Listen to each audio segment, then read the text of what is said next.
Hey, everybody. My name is Henry Ward, recovering alcoholic and addict. 15 years of sobriety. I grew up in Waltham, Massachusetts, and I currently live in Chandler, Arizona with my wife, Alejandra, 18 plus years. My son, Sebastian, who's about to turn 12, my Yorkie, Winnie, who's 6, and my Sonoran Desert Tortoise, Rocket, who is 7.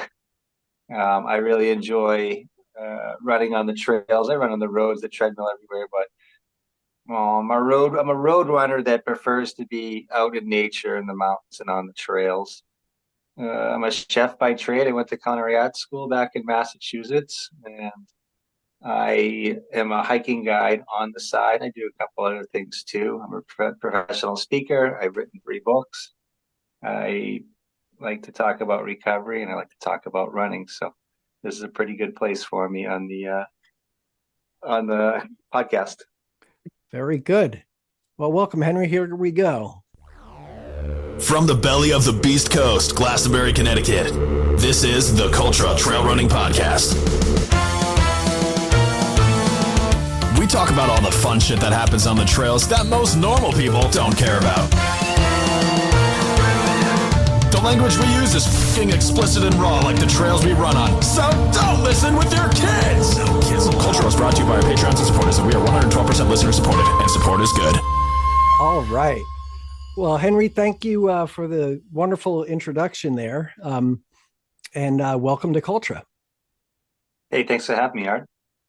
Yeah. So welcome, everybody, to episode 278. I'm your host, Art Byram, and I am joined tonight by Cultra crew member Evil Becky Burke. Hello. Hey, Beck, how you doing? I'm doing pretty well, thank you. Sad Very that Celeste is home with some sick family members. Which we can't talk about because of HIPAA. Right. Oh, yes. According to Fred, we can't say that if stuff. they were, then I would say, I hope you feel better, but you're not, because I didn't say that you were. So I hope you don't feel better. Well, we always wish her to feel better, right? Do we, though? Do we really? Sort of. Sometimes I say, I hope you feel better. And then I put the little pencil in my Celeste doll and I just jab it. I don't buy that for a minute. I think everybody has a Celeste doll. Well, actually, that could go. Oh, no. Yeah. Okay. I didn't even mean that. So that I can agree to. Yes. Yeah. Wait, what? Well, anyway, Beck, this is great. You've already gotten us into trouble. So I know. This is Henry, good. I love the mountain behind you. Thank you. Yeah, I'm actually running. Yeah. That's very cool. Just put my tack on, make it look even more realistic. Oh, and which I got to ask you, your Boston shirt. What year? Oh, I like those colors. 2023. Oh, so it's yay.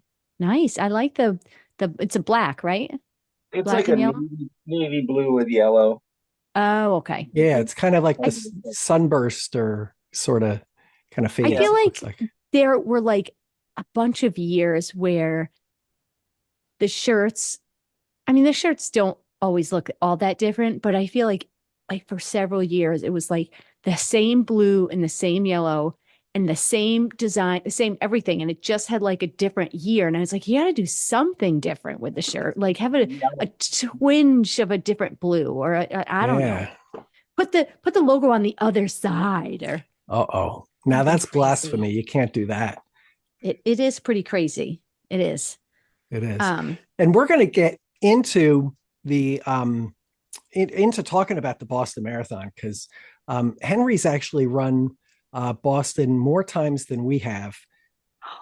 But if that's even possible, Beck. Is it possible? Oh, it is. I mean, I've run it like 38 times. Yeah. Which means that I started running it when I was 10. Yeah. So we're going to, you know what? I think we're going to start right just there. need to jump right in there. We are. So Henry, why are you one-upping us? What's going on? I'm not showing off. I'm lucky to be able to do what I do. You weren't like, listen, I'm going to do a couple more because these 2 people that I'm going to meet at some random time, they've done this many and I got to do more. That Yeah, wasn't so like the I, I grew up watching the marathon, and I vowed to run it one day, including the years that I would go in and just find keg parties at BU or Mm. whatever, just random people having parties, or we drink little Budweisers, baby buds, and smoke weed and rollerblade and from Waltham into Boston and party all day. And I would tell people that someday I'm going to run the marathon. And, I was just a drunk and an addict. Like, yeah, whatever. Maybe you should quit smoking and drinking. And then, but I don't know. It was far fetched, but I had this idea that I wanted to. And then back in 2013, I started running, and I quickly escalated up the distances. I thought that you could just register for the marathon. Like I started doing 5Ks, and I had a friend that got rerouted. Him and his brother were 2 miles from the finish line the year of the bombing, and they got to run the next year. So I started training with them. Like, where do I register? Just go to the website? Is that how it works? Because we were going to there was certain websites like active.com or whatever, like where you could find right. 5K, and that was my main thing. Should I go to Boston's website, or what do you do for marathons? And so they're like, you can't just like register. The registration is in September. So I had signed up for the Boston half, which is in October. And I'm asking these questions like in July or August. I forget. I hadn't even run the half yet. Like, They have race day, same day registration. I think you can just show up and yeah, sign yeah. up. Yeah, so like my friend said, everybody wants to run Boston. Probably especially after the bombing, you're gonna get a lot more people that that was one of the reasons why I started running, to like fight these terrorists, these local terrorists. We shall unite. Mm-hmm. And many reasons I started running.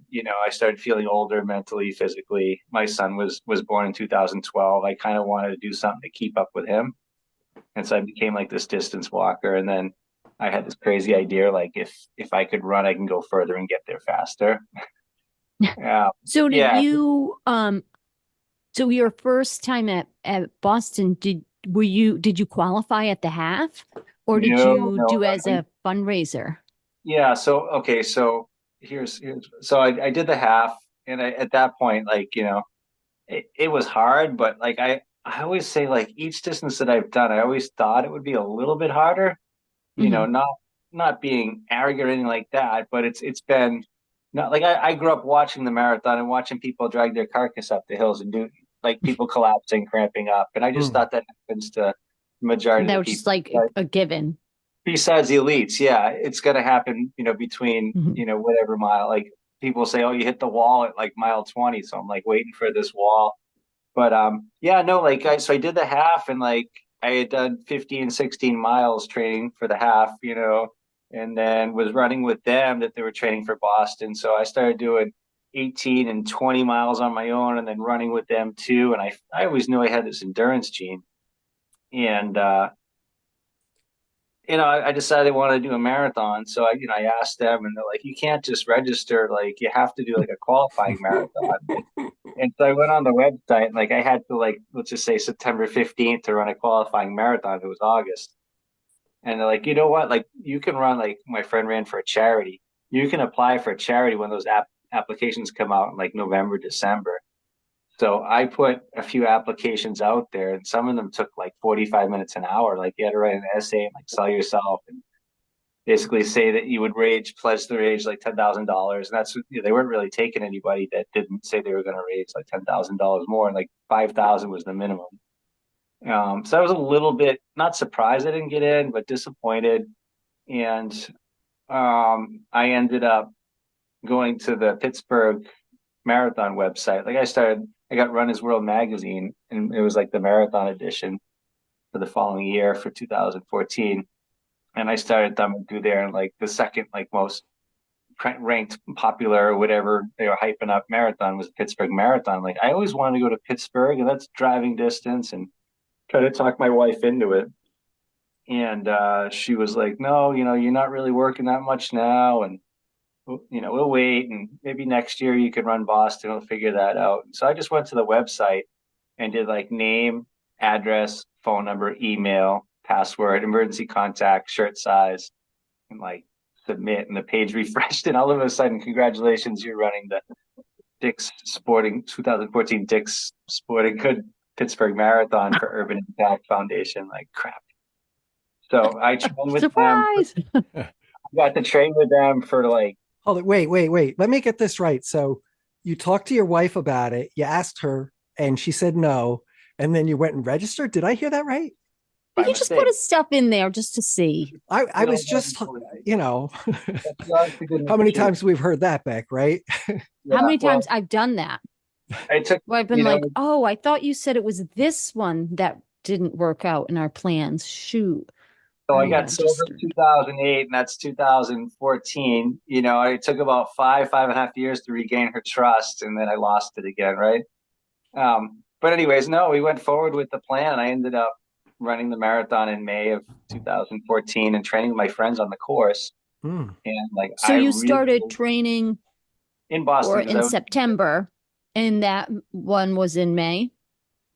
Correct. Like realistically, like marathon training, like a 16-week training plan, whatever, started in December or January, and we started ramping up. So like every weekend, like Saturday or Sunday, we'd go out to the course.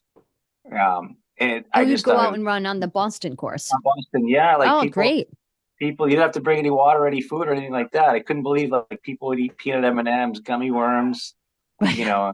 I mean, some people would like get towards BC with serving beer and wine and stuff, but of course they stayed away from that. I have to say, BC is pretty crazy, right? It's pretty nuts. Yeah, that it was the loudest section last year. Usually it's Wellesley. They were absolutely bananas last year. But anyway, I had I'm like, I'm hungry. I want this. And so numerous attempts. I ran like the course 3 or 4 times, did a bunch of 22 milers on there.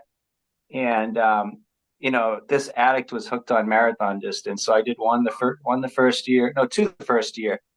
I did the Wine Glass Marathon in Corning, and then came back to Arizona for the first time since we moved back to Boston. I lived out here before for a little bit, and ran the Rock and Roll Marathon.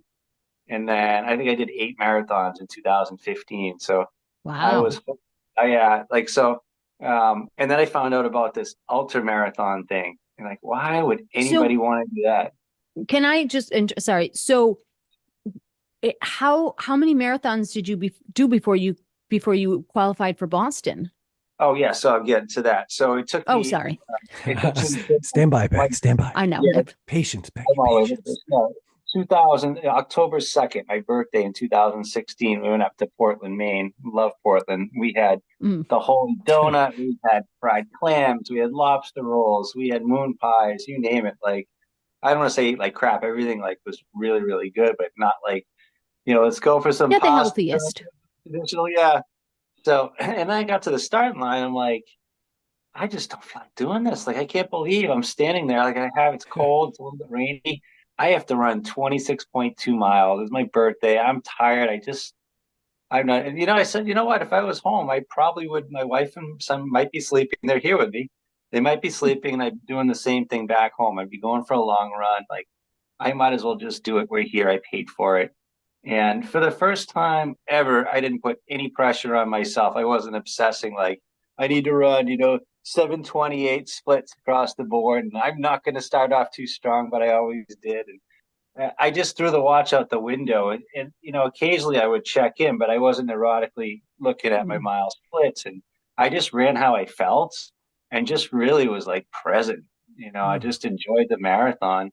The weather was cool. It was great running weather. And, I hit the half and I was like, all right, whatever it was, like 135 at the half, like that's pretty much where we want to be. And then I kept saying to myself, like, just check in like mile 22, 23 after that wall or whatever, because things can change in an instant, just like in life. So, as the miles went on, I started feeling like a little bit stronger. I was actually able to like negative split like the last 5 or 6 miles. I think it might have been. That's always awesome to do. Adrenaline, but I really, for the first time ever too, I ran how I felt and I was able to pace myself appropriately. And I qualified with a 3:15 or a 3:16. So I needed I think 3:25. Yeah. That's great. So you had a nice like cushion there too. So it wasn't like, you had a 3:24 and it's like, oh my gosh, am I going to make the although I don't Yeah. know if that year they were doing that time It was thing. about 3 minutes that year, 3 and change for a buffer. But, I attribute that to learning how to pace myself, actually doing speed work at the track, running with this guy, Patrick Karen. We'd go for long runs like once a week, like do like a 50K That and a Patrick 2K Karen's ripraff. before Okay, school. okay. Every Tuesday before school, before work, he'd meet me at my mother's house, like where I was staying, and like 3 or 4 in the morning. We go out and do like a 50K. That's us. But yeah, I started getting a lot. Do you think that I thought it was interesting, and I think Art was kind of like smiling and nodding too at this, that you had said that for this one you kind of went into it and were like, I don't know, and then I'm just going to not put any pressure on myself and just kind of not be a slave to my watch. Do you think that kind of mentality and that ability to kind of like give yourself that grace of that helped? For me, like, yeah, like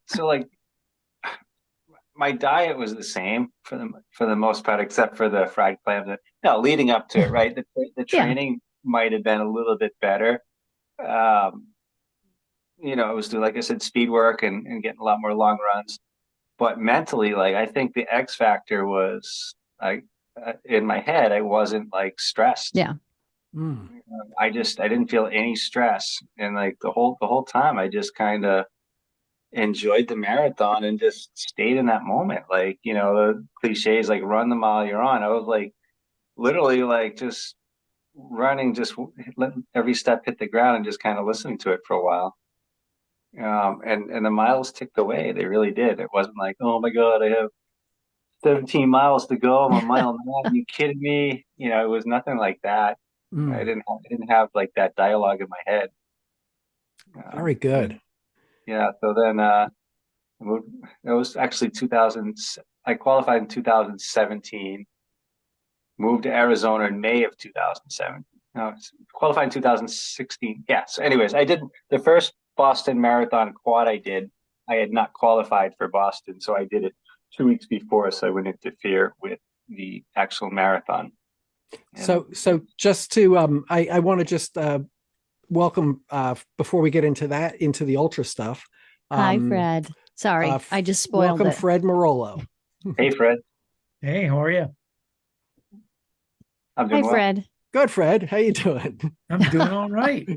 I had the here 7-second delay. I was swearing too much and they enacted that. So That was really weird because I was waiting for you to respond, and then I was waiting, and then I'm like, wait, No, you neither go. of us are saying anything. no, you go. I'm not saying anything. Yeah. Henry said My attorney's hello, here. at least. Somebody answered me. I was like, Yeah. is this thing on? Yeah. Hello. So Henry, was 2018 your first official Boston? 2018 was my first official Boston. Yeah. So I did it in 2018 too, but I'm sure I came in The weather was great. back behind. You ran So in that was you. So have you done it 2018, every huh? year since? 2018, 19, and then 20, I did it virtually here. I ran from my garage 26 miles to the top of South Mountain, 26 miles back, and then, did that twice, did it 4 times. And then 2021, 2022, I didn't have a qualifying marathon because of COVID. There wasn't that many marathons. I had ran one marathon, and things didn't go my way. It was just a little bit over the qualifying time, and so 2022 I didn't run. In 2023 I did. So yeah, I think I have. Go ahead. But you started doing quad Bostons, right? Where you ran the course 4 times. Is that right? Correct. To start at the finish line. What is this? Yeah, but you see this sorcery? See, there's jackassery going on here. We got some stupid shit we're talking about. My eyes are like. So I've started. Oh, now I'm getting it. I'm gonna show you a picture of what I wore. Let's see if it. Okay. I was like, oh my God, where did he go? He fell down the mountain. He did. Didn't it kind of look like he rolled down the mountain the way he did. like I'm gonna moved? take off the virtual background. I'll show you this real quick. Okay. The weather of 2018. This is he's dropping Red his Henry's cloaking in front of a device. really large mountain right now. I can see this. Oh, not Now, anymore. now he's very fast. So he's right in his room. Can you see it? Oh yeah, yeah. Oh my gosh. Oh, I that was love that that. rainy. Yeah, That was Oh, you said horrible. 18, right? Yeah, 18 2018. was Oh, not. that was Dez's year, right? Yes, Yeah. dude, Yeah, when you freezing said it rain. was great weather, I'm like, I don't think that it was, but maybe I forgot. You know, it was horrible. Depends on your definition of great. Exactly. I ran Epic, in like epic weather. 15 inches of slush like overnight through like up and down the carriage road is like a big river in Newton, and then when he got to Ashland was in those sidewalks. There's literally like 12 to 14, 16 inches of slush, and cars are just splashing me. Yeah. So Oh, Yeah. I ran with 3 layers on the top, 3 layers on the bottom, the actual marathon. Like I was wrecked. Yeah, very that's good. one I ran with a garbage bag on that I thought I'll just like take it off like right like within the first mile because I've done that before. And I didn't take it off until I was ready to turn onto Boylston because and that was only because there was going to be I was having a picture taken because I just wanted to take like who I would never have thought that I would run a marathon in a garbage bag, like the whole thing. But it was just that crummy of weather. That's how So bad it got. so Cold was and that the wet. year that you did the quad? Yeah, so that was like the first like official Oh, qual. So And wait a minute. So you did where you just showed us this picture. yeah, How many had you done? three Like had marathons. you And then the official marathon is number 4. so you did a 4:48 after running 78 miles. Yes. He's like feeling guilty. Yes. Well, I That's just put awesome. And I just I wrote my mean that's a bad weather day. Like if I'm remembering correctly, it didn't just start raining right no, it was before the race. Like all four of those, the outback must have all been bad weather, right? yeah, it was worse. So it started off like with snow, and then it got mixed precipitation, and then it was like freezing, driving rain. In fact, like the year before 2017, when I did it like 2 weeks before, we were saying the weather couldn't be worse, and I think 2018 was worse. And I was cold and wet for So 24, 20, that 2018 wasn't the first time that you did the Boston Quad, 2017 was like, but the I first didn't. one. Yeah, but I didn't actually. It wasn't actually registered for the race. It was. Remember the storm, the April 1st storm, the snowstorm. Oh, right. Yeah, mm, yeah. So that I decided I was going to do it April 1st. I picked the date, and we look out the window, and it's snowing pretty hard out. It was pretty rough, but 2018 I think was a little bit worse. And so wow. sorry, I'm like jumping all over the place. I'm just so intrigued by like what kind of brought you. I know you had started to say about like getting into ultra and doing that. Like was there something about like when you did Boston once that you're like, I'm gonna just do it 4 times. I'm gonna get More, in. nothing in moderation for this addict and alcoholic. More. No, so as the story goes, I did a double. I started at midnight or 1 o'clock in the morning and ran out from the finish line, got dropped off in the rain, ironically, and ran out to Hopkinton. And then, a couple people ran different legs with me, and we had a little bit of car support. And by the time we turned around and came back and got to like Natick, Framingham, Natick, Wellesley, I was like done. Like, I'm never doing this again. I didn't know what I was doing as far as nutrition. I was pretty trash. Like, I was like living off Swedish fish, and Mm, That's right up Natick. your alley, Art. yeah. I Oh, mean, yeah. they're not they're great. Don't get me wrong, but sustainability wise, I needed more Right. solid. Yeah. I didn't crave it. My body certainly didn't want it. So I would say I bonked pretty hard, and there's a lot of walking involved, and like I made up my mind that I don't want to do this when I'm done. Like I don't want to ever do this anything like this again. It was the longest I'd ever ran. Well, tied for the longest, but yeah, I'm like 2 is enough. And then I was in personal training school, and it was one snowy day that we didn't have school, and I decided I had 6 hours of my time, so I drive out to the course, and I drove out to the course and ran towards Hopkinton, and then all of a sudden I started thinking about this quad thing like before. I knew somebody else that had done it, David Clark, who passed away, a mentor to me. He had done it, and other people have done other quad marathons. And like I said, at least entertain the thought. I'm a little bit stronger now, and some time has passed. And a four of playing cards, like a four of spades, literally like blew over my foot. I reached down to the snow and picked it up. No I'm like, way.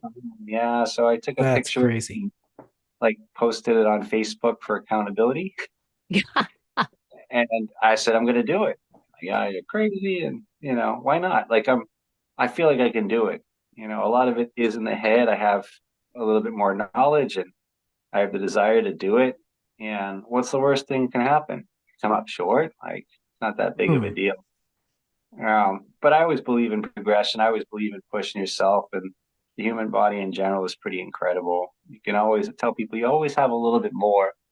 So I started taking in more food and trying different things on longer runs besides Swedish fish and potato chips. And I found that like whole food, like what people tell me for years, is a lot better fuel for your system than some just snack food.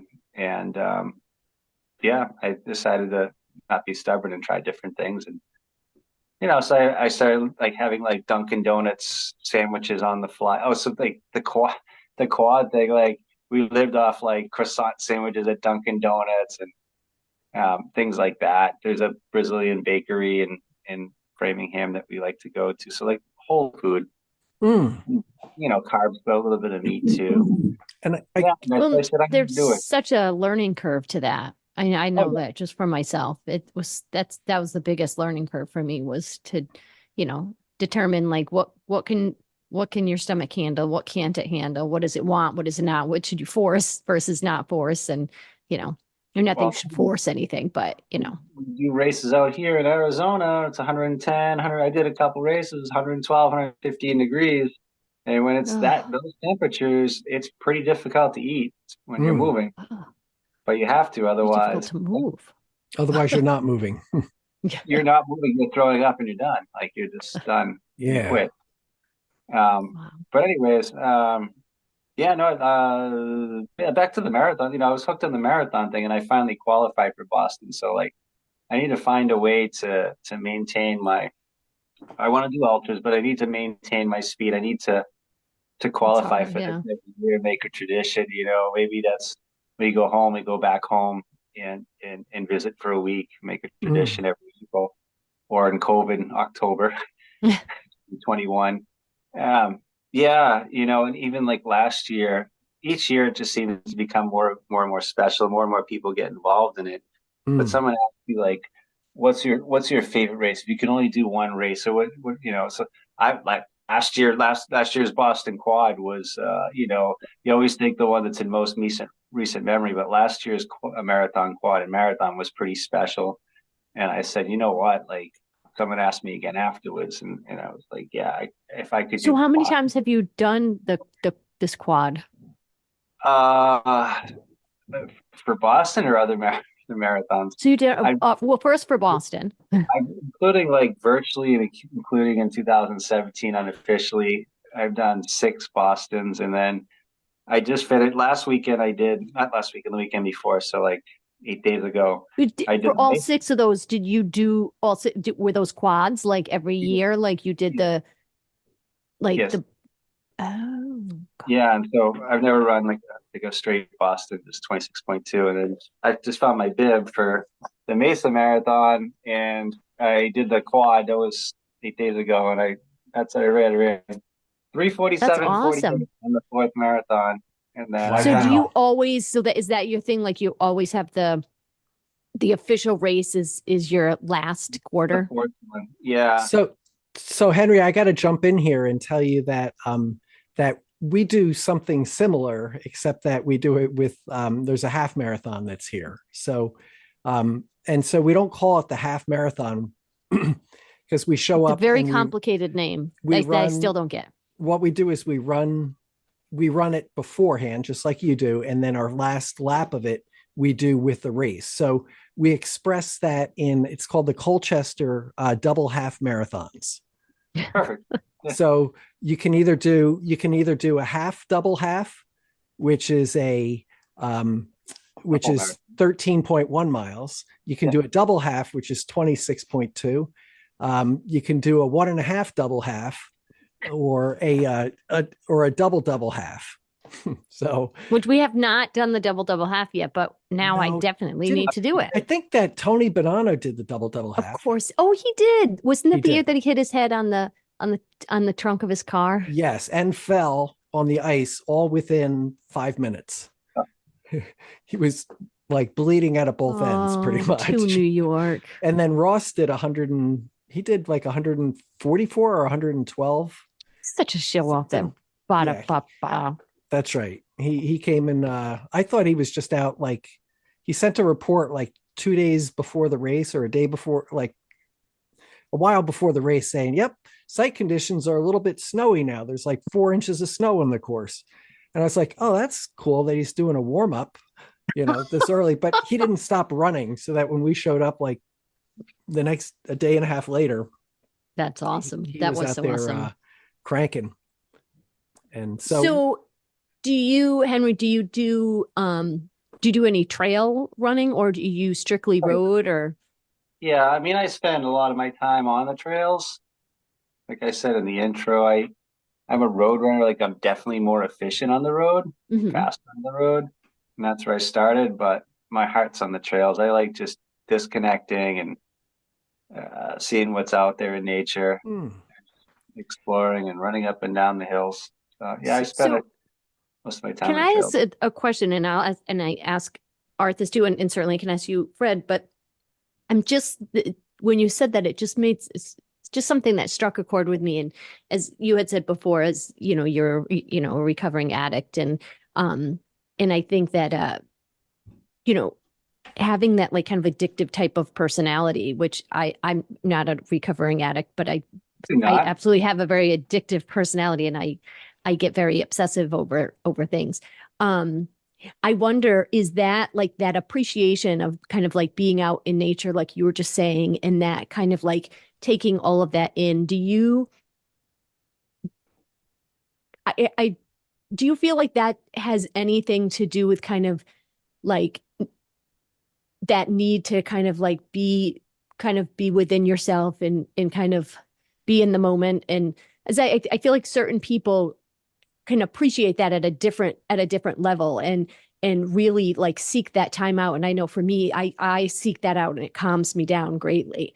So I just was curious if that, I tell people when I go out there, like, I never dwell on my problems. I never, that's counterproductive when you're running. You might think about things that are issues, and for a little bit, but you don't not dwell on it. And I'll go out there on the trails, whether it's 3 miles or 20 miles or more.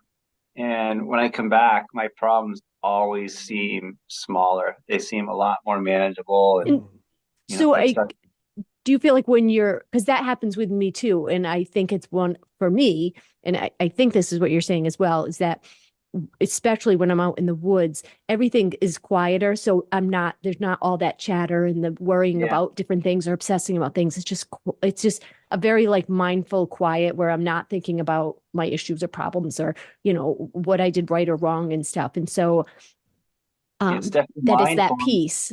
Yeah, it's definitely mindful, and I'm constantly scanning to see if I see any rattles.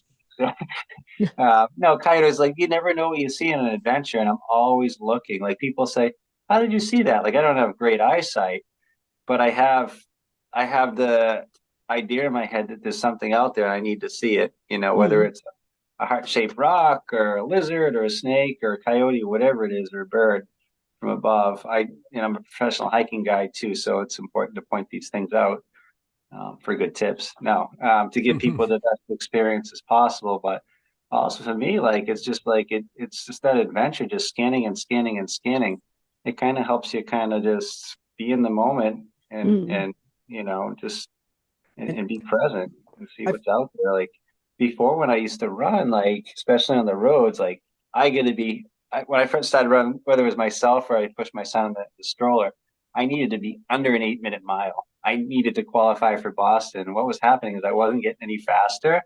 I was getting injuries, and I wasn't enjoying myself. And like, if you're not enjoying yourself, what's the point? I was never taking any pictures. So now every time I go on a run, I'll take 40, 50, 60, 70 pictures, like literally on most runs or hikes, or even just a walk with my dog. Like, you just like before when I lived in Arizona, I had no hobbies or anything like that. I was bored. I just kind of looked at the Flintstones, like same cactus, same everything looked just like I didn't appreciate the sunrises. I didn't appreciate the sunsets. Now I take people on sunrise and sunset hikes, and it's like every day, it's like mind blowing. I really look Mm. forward to it. I, It's I, pretty cool. It's like God's art. yeah, I think that's a whole way of looking at life and a whole way to appreciate things on a couple different levels. One is when you're on the trails, if you're looking around, I mean, if you're not focused on the moment, um, Are you gonna dump it yeah, you're like gonna I've you're done? gonna Yeah. especially Yeah. in the Yeah. Northeast, you're gonna end up in a pile on the Kissing a side of the rock. ground. Yeah, kissing a rock. You're gonna end up in a dirt sleeping bag. Yeah, that happens in the Southwest too. I'll tell you that. The What what was it? now? Sorry. It happens in the Southwest too. Yes. Well, I guess if you go off trail, you're basically fucked there because there's like cactus or rattlesnakes or scorpions or I Everything don't has know, a protective layer. armadillos, Yeah, everything wants to jackalopes. kill you. Brett, Fred, what? are you a like I mean, I don't know if you do more trip, but are you a very like when you're out on the trails, like mindful, like looking at everything and kind of taking things in, or are you like just It depends. depends on where you're When I run in the here? morning, I really like to see the wildlife and listen to the birds. There are woodpeckers and hawks, a lot of them in Cheshire. So I pay attention to that, but sometimes I just zone out too. It depends. Mm. I really like running in the spring on a nice day, and I can like listen to a hawk and listen to a blue jay and listen to a woodpecker out in the woods and stuff. So yeah, sometimes I'm like very much in the moment, and other times I get home and I'm like, wow, how far did I go? I don't even remember it. I'm Mm. sure we've all had this happen to us before, but when you said hawk, I just think of there have been like several occasions where I'm like, is this just coincidence where I'm like out there running and I just feel exhausted and like I'm so dead to the world? And there'll be like this big bird that's flying circles around me. And I'm like, does this bird, like, am I looking that bad that it's thinking any The minute now she's buzzers. going to drop and I'm just going to swoop down and eat her?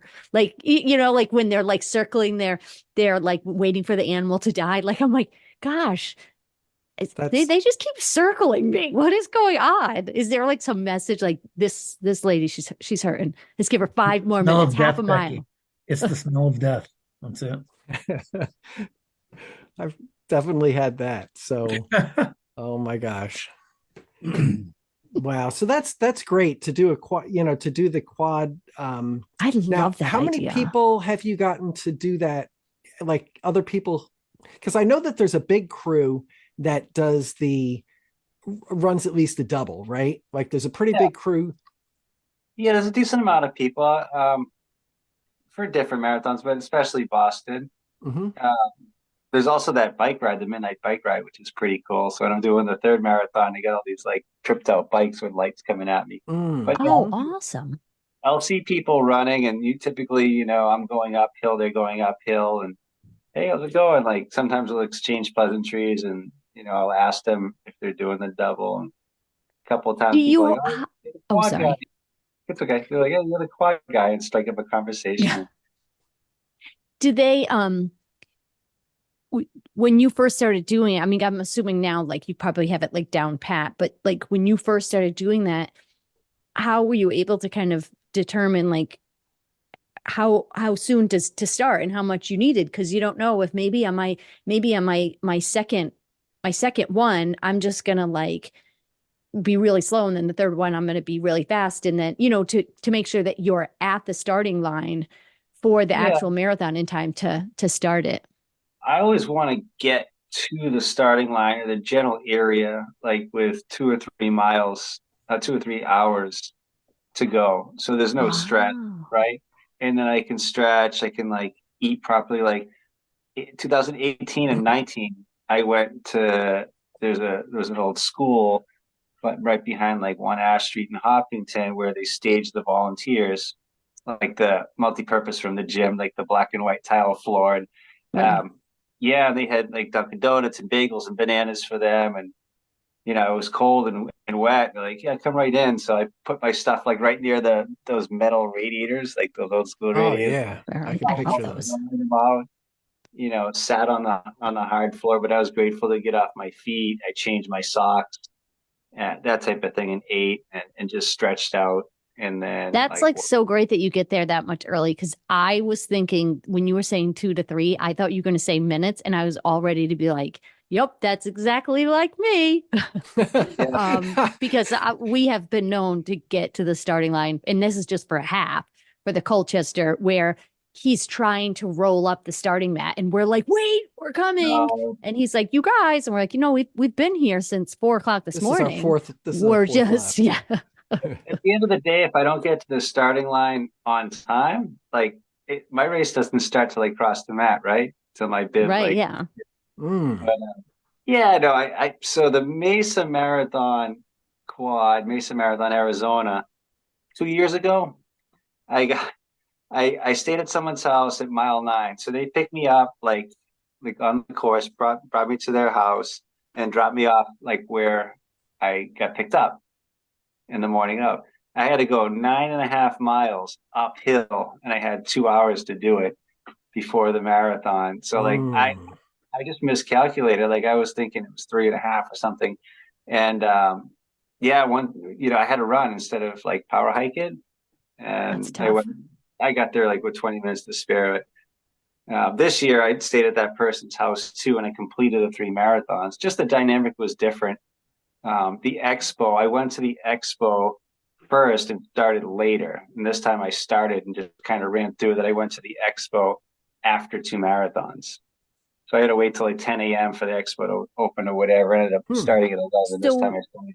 What time do you typically start like your first Boston when you're running from the finish to the start?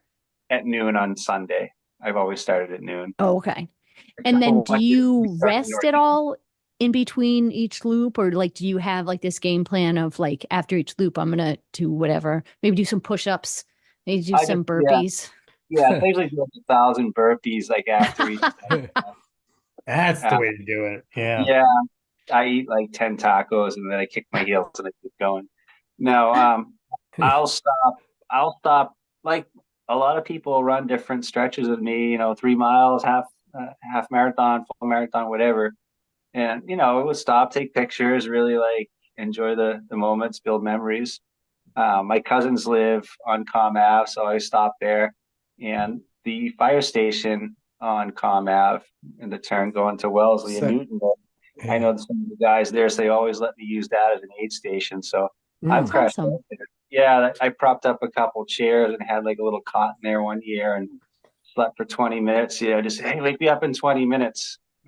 That's where you make the turn to start up the hill. Correct.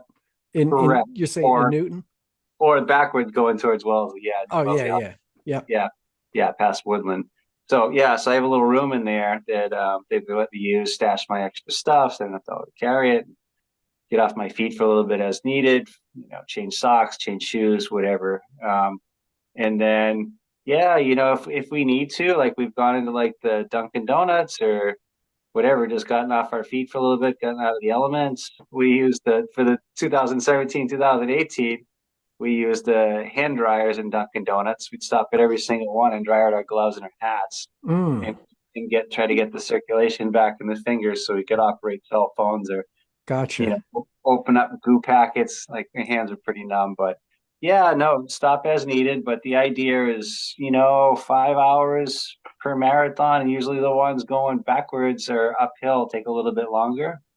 That was my next question. What are the ones where you're going from finish to start is harder than start to finish? Yeah, they suck worse. So I gotta ask the question about they're easier or harder? Harder. Okay, okay. I gotta ask the question about the douche canoe. Have you ever like on your last lap when you're running with everybody else? Or even on your first lap? Well, He's like, no, I'm not because there's tired nobody yet. I've there's got nobody there on the first one, really, probably, right? Or Just friends. you know, or the second one or the third one, maybe there's a couple people, but on the last one, when everybody's running the race and you're going up Heartbreak and somebody looks over and says, boy, this is tough.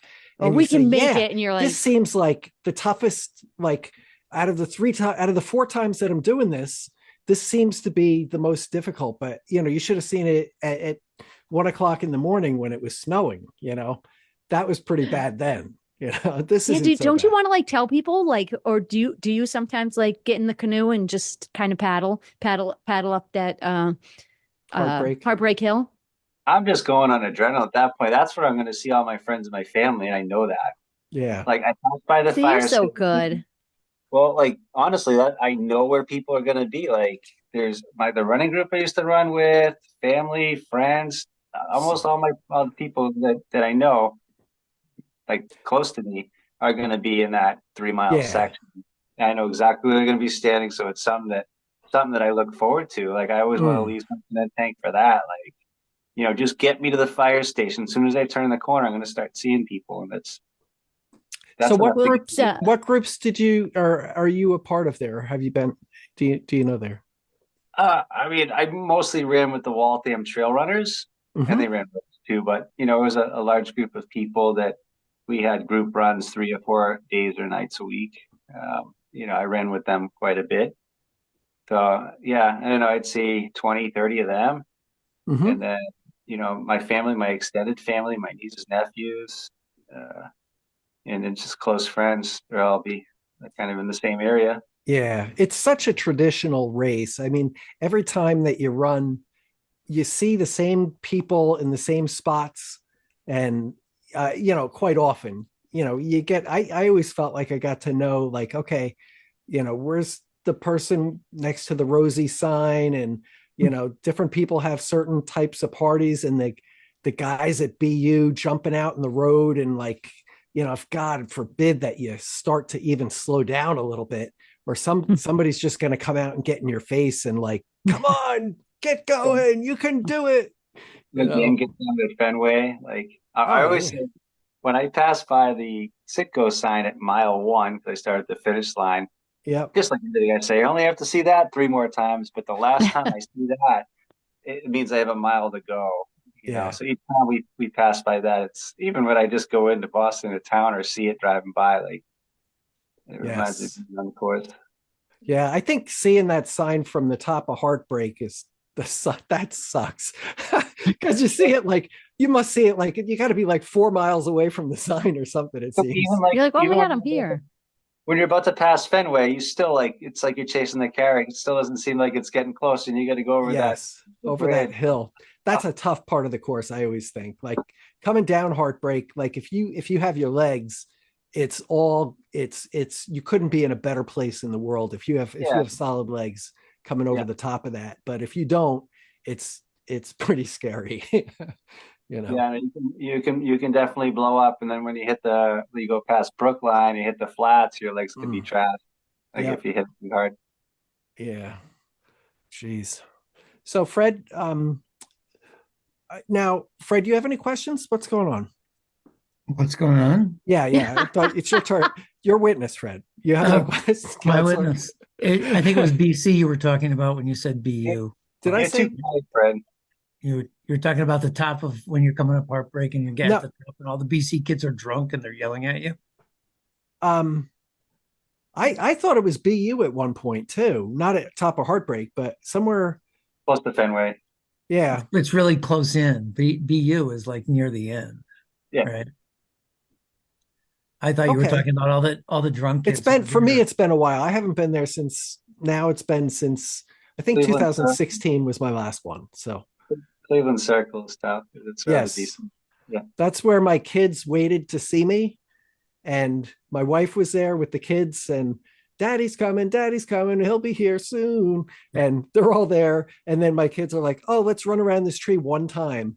So my kids went like 10 feet around this tree and came back, and it was like, yeah, dad just went by.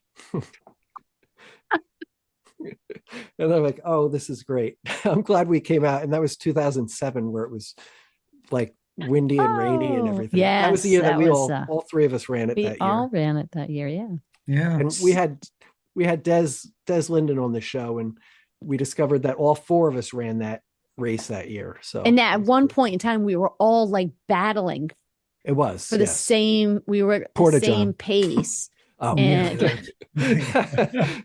Uh-huh. I was yeah, running from right. the cops. I was running from the cops. That was the year before I got sober. I got sober in oh, 2000. okay. Yeah. Gotcha. So I'd like to maybe talk about that a little bit. So just to let you know, I'm also in recovery. I've since June 26th of 1982 was my last drink. So it's recovery's been an amazing thing, and seeing different levels of addiction and remain in my life in other, expressing itself in other ways, some healthy and some not so healthy, has been like a lifelong journey, kind of examining that. So I wondered if you could maybe tell us a little bit about, like, maybe your, for lack of a better term, maybe like a qualification or something like that, like kind of how did it all start for you, and Like as far as like my addiction, like how it yeah. started. Yeah, so it started back in it was like 16 or 17 years old. I vowed never to drink. My dad was an alcoholic. My mother ended up being like a closet alcoholic. And Yes. then a lot of Yeah. friends and a lot of family, grandfathers, uncles. Um, and I didn't like the way it made people act. They weren't very present. They were loud and belligerent, banging things around, and everything was like super funny, but it wasn't funny at all to me. Mm. And yeah, so like I don't want that to happen to me. That's, then it was like I got curious, and we got a bunch of money together and had somebody buy us a couple cases of Seagram's Wildberry wine coolers. And the first time I drank, I probably had 14, 15, or 16 of them, and I felt like a rock star. I kind of felt alive. And I was pretty much the only one that was annihilated, and people like had three or four, and like, you're not gonna finish that, give it to me. That's alcohol abuse. And yeah, no, I drank like a fish, and woke up on my friend's porch in the rain, in a sleeping bag with my back and my head all cut up. It slid down a railing and smashed myself up with some rocks, fell off the railing. And yeah, I don't even remember if I told my parents that I was sleeping over at my friend's house. And I woke up with a smashing headache too. And like, I am never doing that again. And then after the headache cleared and the cobwebs cleared, I'm like, that was awesome. I can't wait to do that again. It's kind of like doing an ultra or marathon. I'm Mm. never doing it again. And then, okay, where do I sign up? Ultra sign up. And yeah, no, a couple weeks later, did the same thing. And every time I drank, I drank in excess. I couldn't get enough in me. And a lot of the time I drank to blackout state. And if I didn't, I could control myself maybe and have one or two beers with dinner with somebody or at a family event because they would shut me off. But it was only a matter of time before I got to drink like I wanted to. Might have been Mm. later that night when I went home and had a little bit of hard liquor and some beer and a little bit of weed. And the next night or the next night, I might just tie one off for a week. And then when I turned 21, it was pretty easy for me to walk in any store with my identification and purchase alcohol. And that's when my problems really started. By the time I was 21, I had been arrested twice for driving while intoxicated, possession of marijuana, two hit and run accidents. I could have killed somebody or killed myself. And then, yeah, no, just things started, people started questioning, do you have to drink? Do you drink every day? I always seem to drink too much. I'm like, nah, yeah, it's just part of my personality. I don't drink every day. Mm.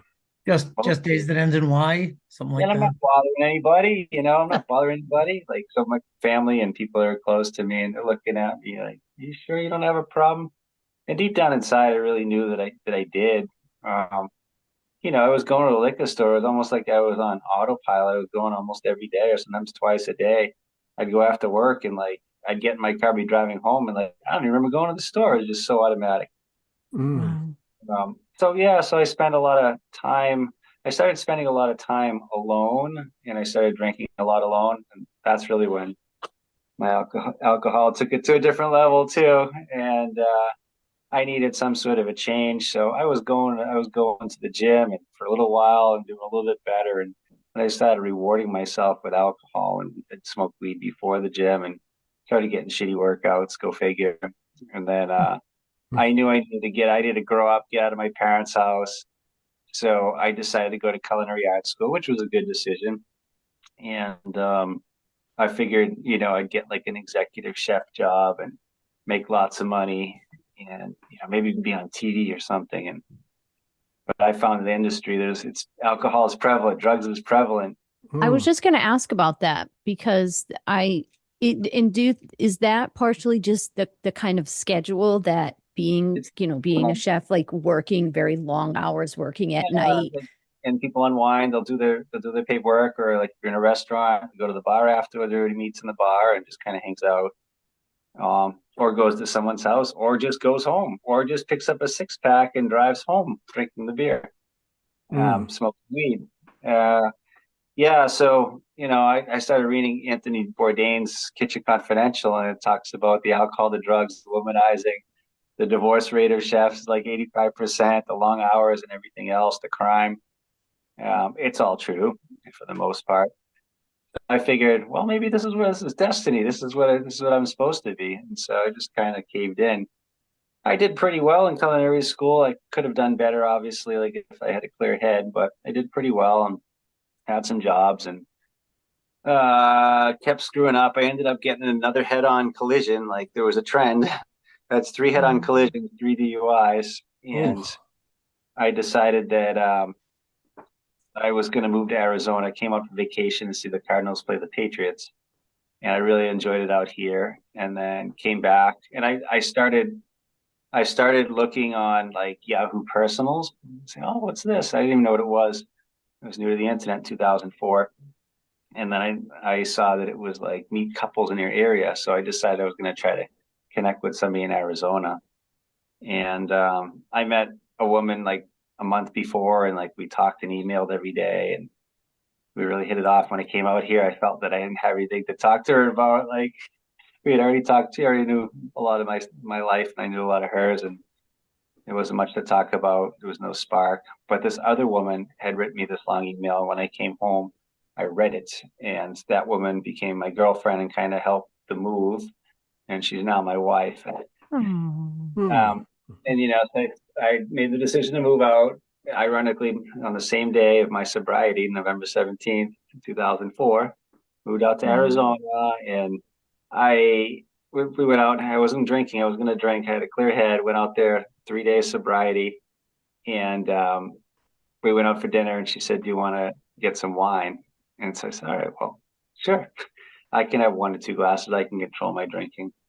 And we split the bottle. And then the next night, I went over the house where she was living at, and brought a 6-pack and had like 3 or 4 beers. And she already started questioning my drinking.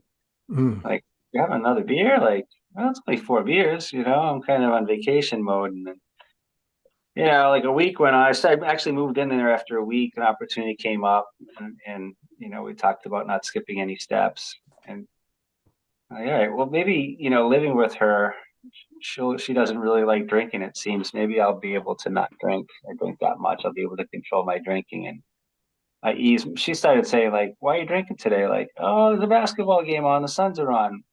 Well, you drank yesterday." Like, "Well, it's football. Like we always watch football all day on Sunday and Mhm. drink." There's Premier League. Everything. Yeah. Like I didn't Yes. excuse. Like you said, it doesn't rain in Arizona. It rained Saturday. Like so, I was drinking, and then Friday I had a bad day, and then the day before you had a good day.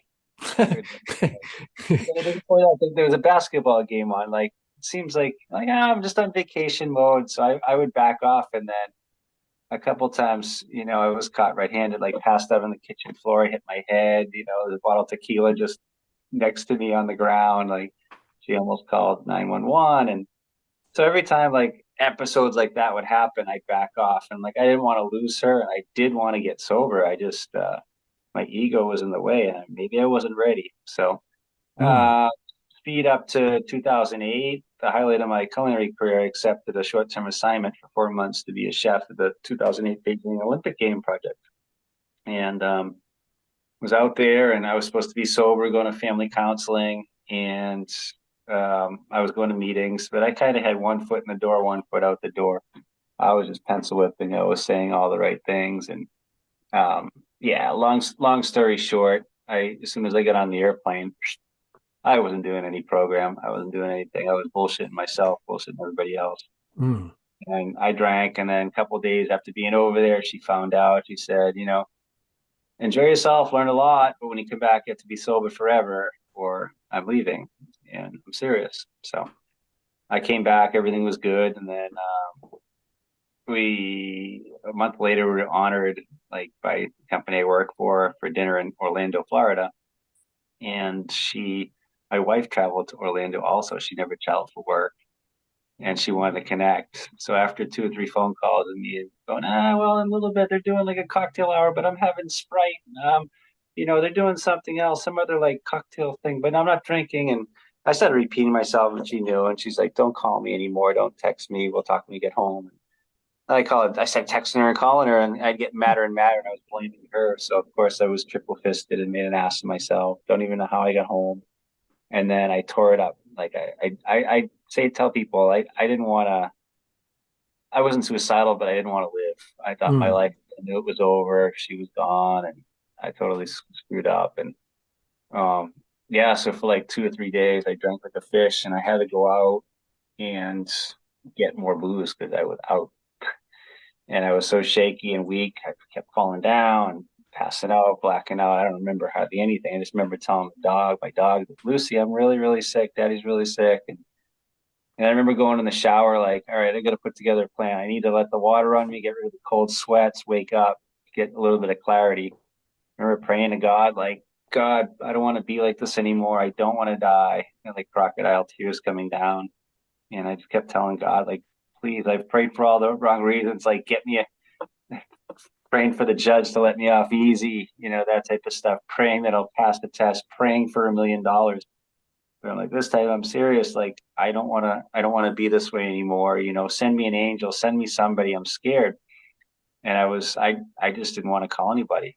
Um, and so I get out of the shower, my clothes are in the bed, and all of a sudden, like our house was for sale. All of a sudden, there's a realtor and a young couple right there, and like they walked away like this. Their jaws hit the ground, and mine did too. I went back and put my towel on. Like they didn't buy our house, but that those are the angels that I asked God to send me, and that was enough for me. So I went and emptied like the last 3 or 4 beers that I had, and the tequila and the rum down the drain, let the water run, and sat on the couch like this, just patting the dog, like, and just remember telling her like everything's gonna be okay. Like I just, for the first time, I really admitted that I was powerless over alcohol and drugs, and that Mm. my wife came home and I told her what happened. She still didn't believe me, and a couple of days later, I ended up going into intensive outpatient program, which I can honestly say saved my life. And I quickly realized that I didn't understand.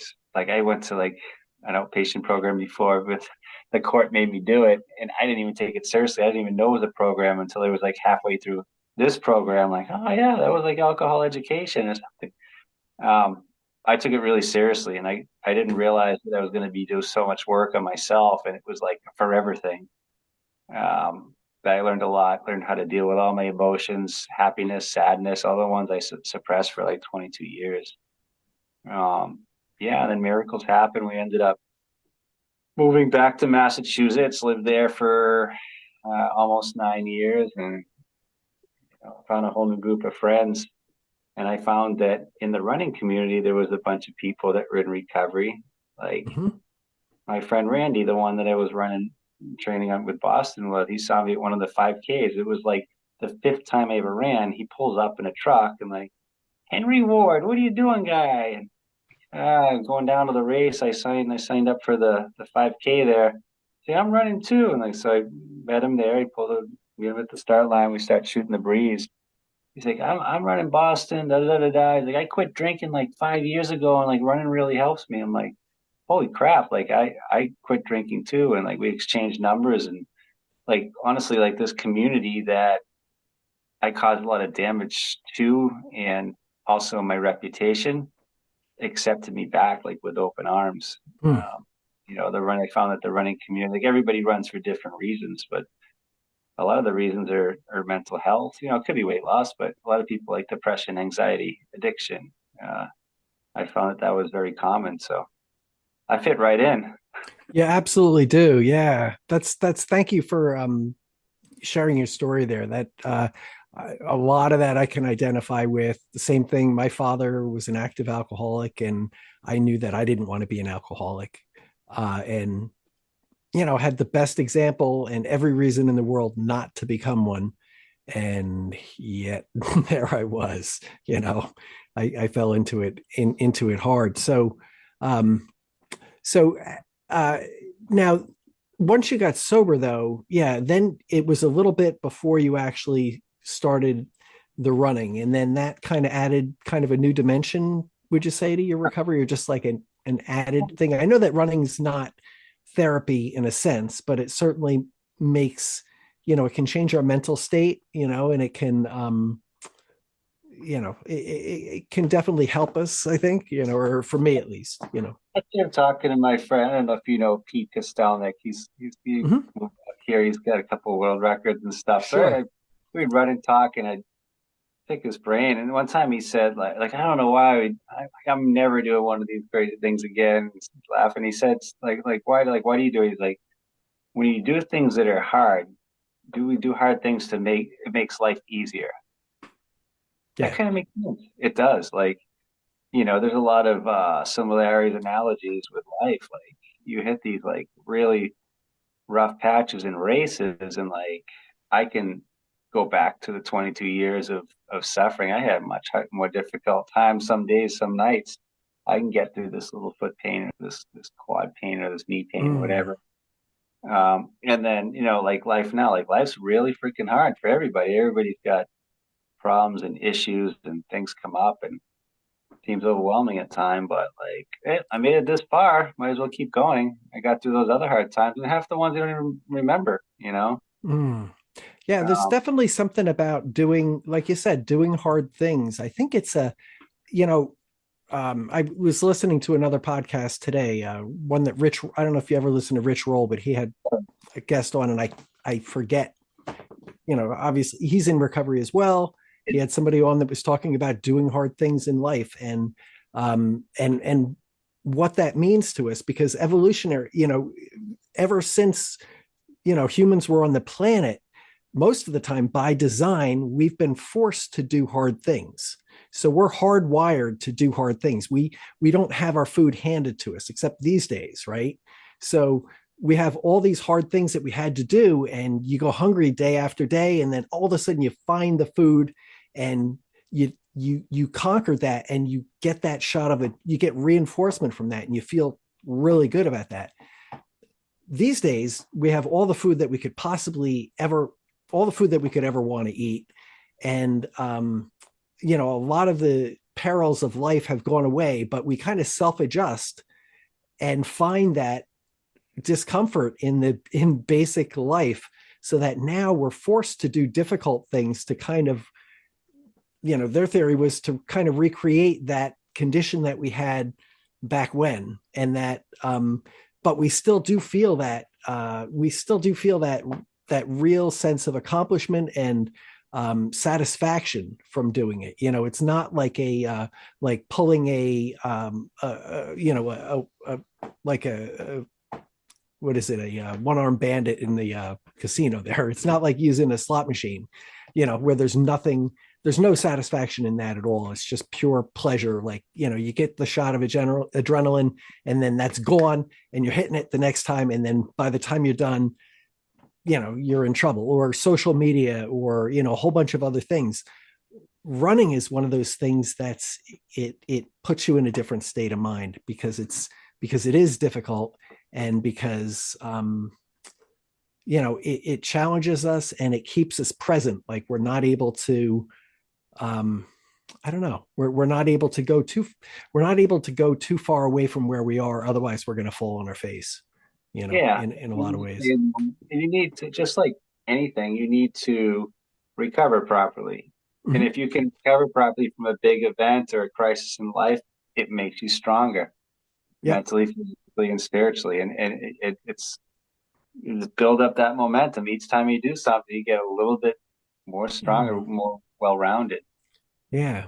I find that the less that I run, the harder it is to run too. Okay. And the more I run, the easier it is, right? So, and Fred can't identify to this shit at all because he just runs like all the time. But like Becky and I are like nodding our heads because like there's been times in my life where I've been the most motivated and I'm just craving that run and I'm finding it and I'm making it happen. And like as an example, right now, for whatever reason, I You're on fire. I shouldn't no, I shouldn't be in a dark place, but I kind of am in a spot. Like, so yeah, last night I was like, I had a rough day at work and it just was like all I wanted to do was run all day. That's all I wanted to do all day. And then I hit the end of the day and then I was like, oh fuck. I just Almost couldn't like get out. self-sabotage. Yeah, I Like, couldn't get out the door. I didn't get out the door. Not that I couldn't, but I didn't, which is it's a I different have, place. I'm not used to having that happen, but that's where it yeah. was. I have a So busy life, and my dynamic changed like after the first of the year. So I'm working full time. I go to the gym at like 4 in the morning. I mm, have to be work at 6. And then I do hiking guides on the sides. Some days my day is full, like up until I get home around 7. It's time to eat, mhm, shower, and eat, and then sit on the couch at 8, fall asleep on like 8:20, 8:30, and then wake up 3:45 in the morning. So I'm having a hard time finding time to run. And I always tell people, even before, like I run when I can. Family always comes first. I mhm, typically do my long run, start at like 4 in the morning on Saturday or Sunday, and get back by 8 or 9. My family wakes up, and then that's mhm. when I need to be present. Right?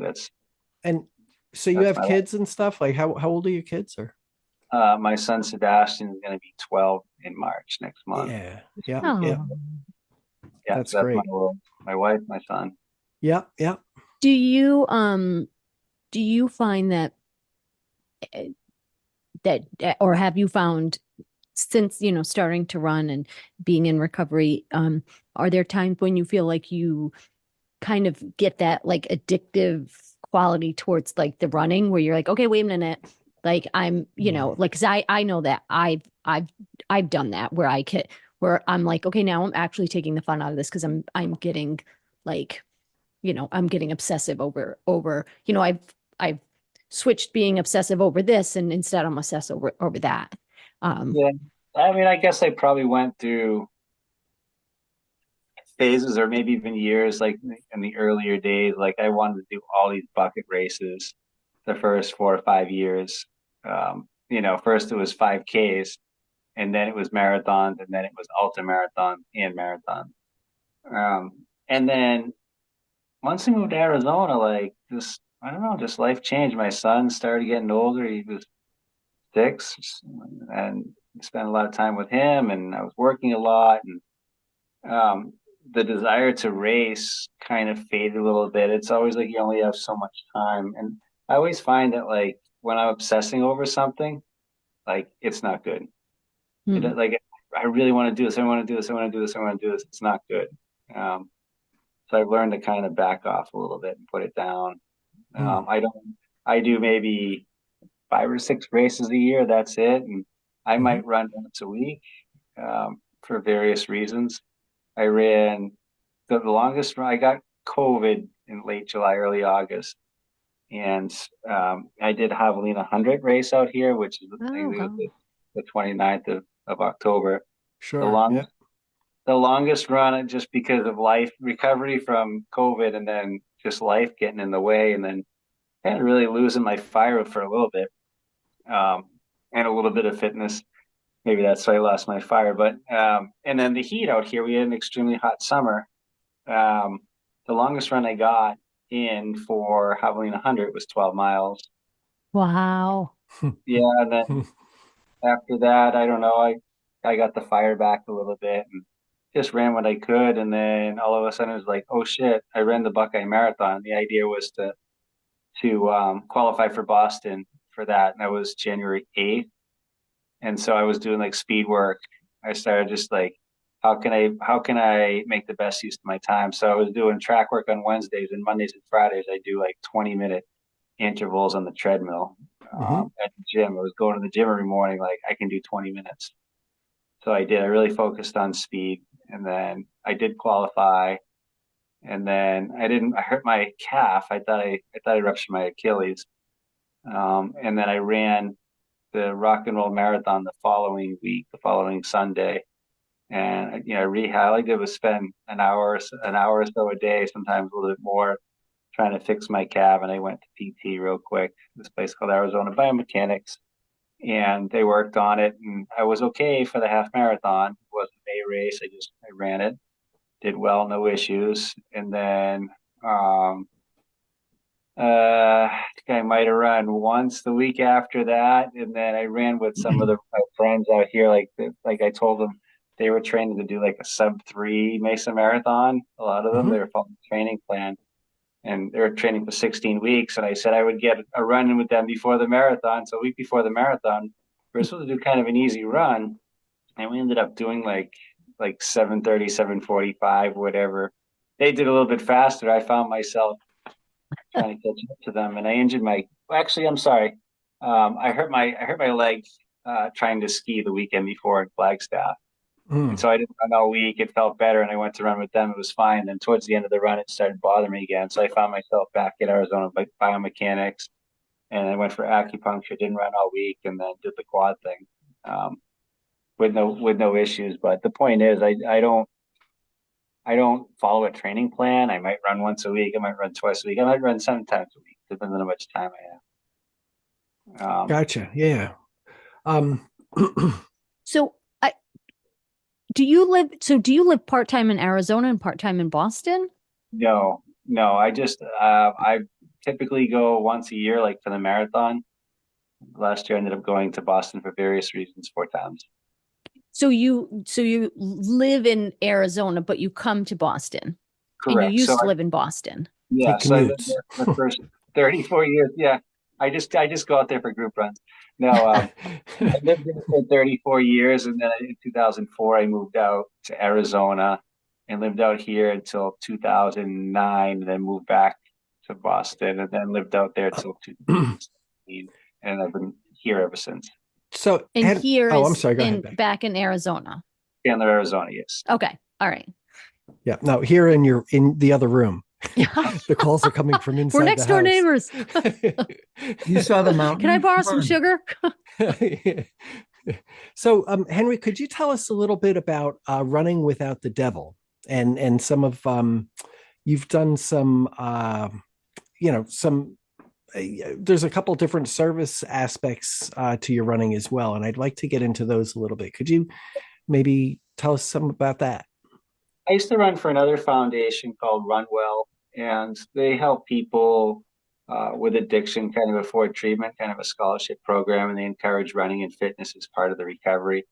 And then Runwell was sold, and it kind of fizzled out. And so I decided to kind of not copy what they did, but do something similar. COVID-19 gave people time, and I was complaining enough time. So I started a little nonprofit called Running Without the Devil. So I've done a couple different funds. We did a scholarship fund. I raised funds for my son's school for the running club. So we gave different prize incentives like sneakers, race entries, finisher medals for the top 3 in each grade, that type of stuff. Water bottles, all different things for running.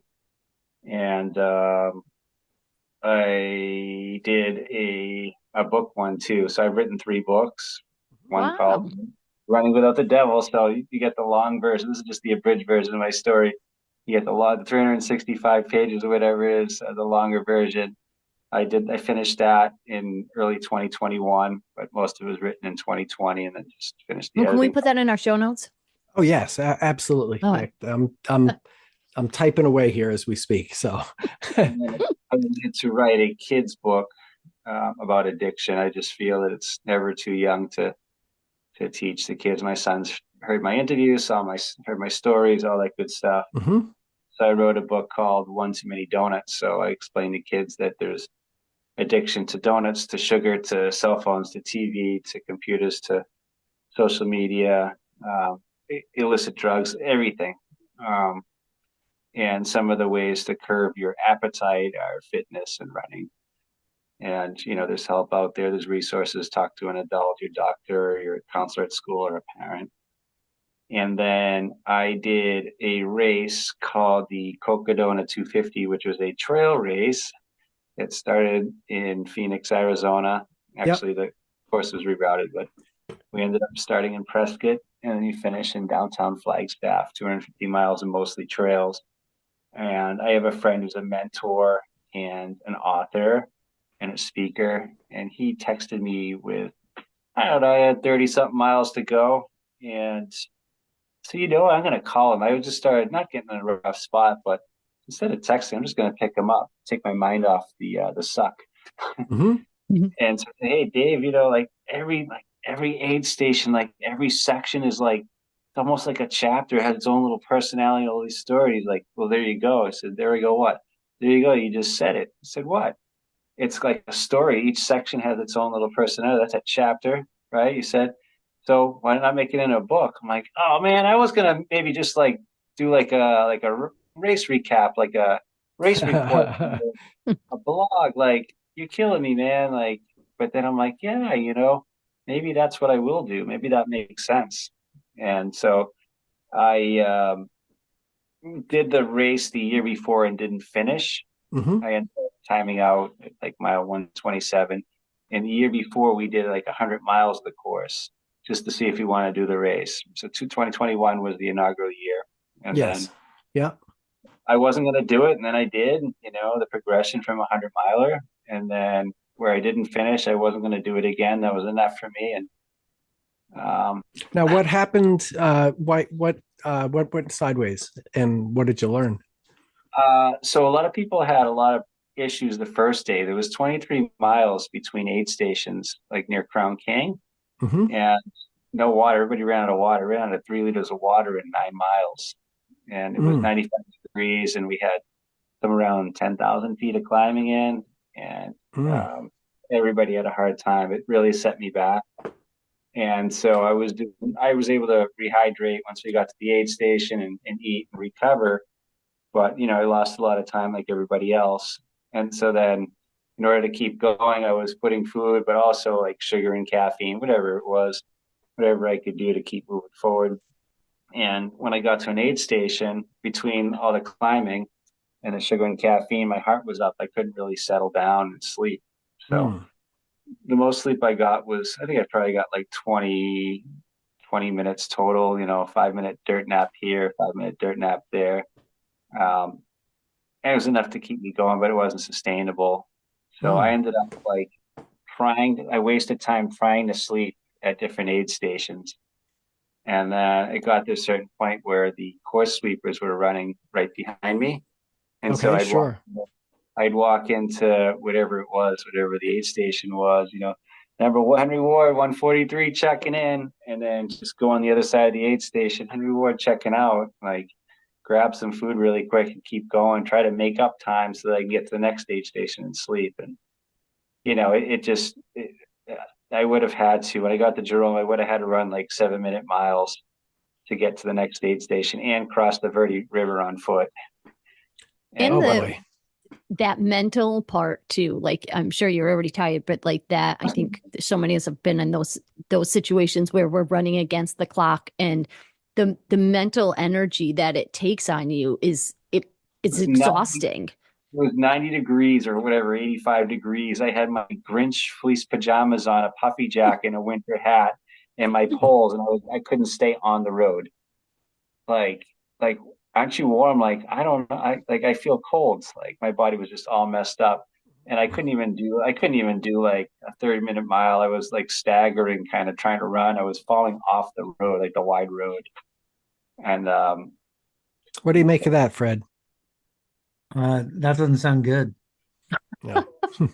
I decided to write a book called One Inch at a Time. So all three books are related to recovery, tie-in recovery and stuff. And when I did finish, like it was like sometimes we're just moving like an inch at a time, just Mm, anything you can do to move forward, right? It's forward progress, less steps, the faster you yes. get the steps, the faster you're done. So Now, was that the year Cole Crosby ran? Do you know? Or Sean Meehan? Do you know if they, don't, I those don't guys? know. Oh, I know okay. who Cole is. Yeah, I know who Cole is. I don't know if he ran it last. Did he run it last year?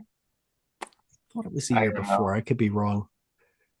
It seems like time goes by so quickly, though. So it was probably like 5 years. No, it was probably like 4 years ago.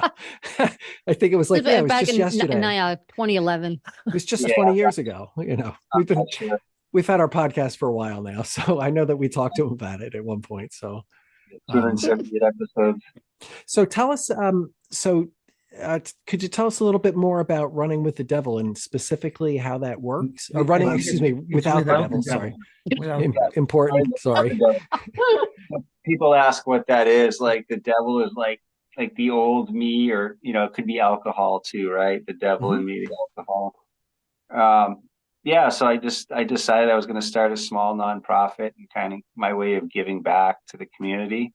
Hmm. Um, so I started out giving people like I can't just like say here's $500 or $1,000, go get help. Like it doesn't work that way.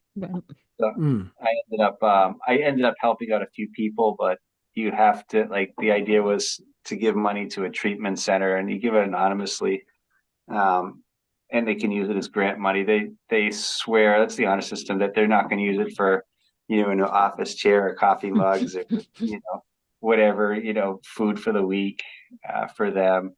Hmm. And I kind of wanted it to be not anonymous, and I tried doing something where I'd sponsor a couple people and get them into trail running. But it didn't work. Nobody really applied for it. So then I did the fundraiser for my son's school for the running club, and that was a pretty big hit.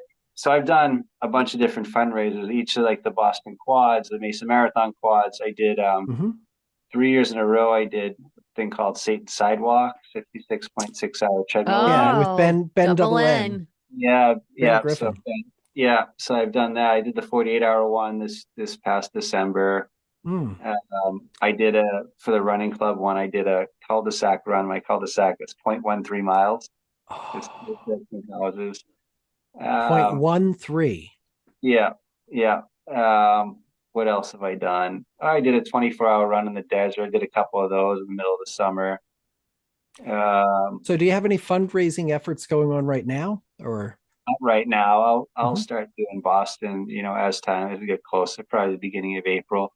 Okay. I, When that happens, if you could please let us know. If you could sure. drop me a note, because I think, we'd like to help you out there and let our That'd be great. listeners know as well. So Yeah, that'd be great. I can definitely do that. Yeah, I find that awesome. closer to the actual date. If I start hyping up Boston now, it's just a little bit too early. Hmm. Yep, yep, I gotcha. Um, wow. So The latest fundraising thing I did, I sent a bunch of cases of books to different recovery centers. okay. Yeah, so it was the book recovery book fund. That's what it was. Uh-huh. Okay. Yeah, And were these just good reading books or like my Hazelden? books. Like, My books. oh, your books. Okay, Books gotcha. I've written. Yeah, so I sent like 4 cases to the Oh, place where I got treatment, and then gotcha, gotcha. Okay. Understood. Oh, that's great. That's good. Um, let's see. So, um, boy, we've covered a lot of it. So what are your like goals moving forward? Do you have like goals moving forward, or where do you see this, like running in recovery? Like what intersection?